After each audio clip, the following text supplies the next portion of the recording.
আসসালামু আলাইকুম ওয়া রাহমাতুল্লাহি ওয়া বারাকাতুহু। সম্মানিত উপস্থিতি, আমরা এখানে সিনিয়র কোনো সত্য ধরার জন্য একত্রিত হয়নি, বলেন ঠিক কিনা? আমরা এখানে একত্রিত হয়েছি আমাদের মানিকগঞ্জ জেলা একটা শান্তপ্রিয় জেলা ছিল, বলেন ঠিক কিনা?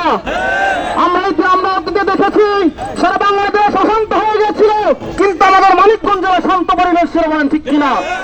এই মানিকগঞ্জ শান্ত জেলাকে এক কুলাঙ্গারের বাচ্চা আবুল সরকার অশান্ত করে তুলেছে, বলেন ঠিক কিনা? আমি প্রশাসনের কাছে দৃষ্টি আকর্ষণ করে বলবো, আমরা এখানে শান্ত আছি।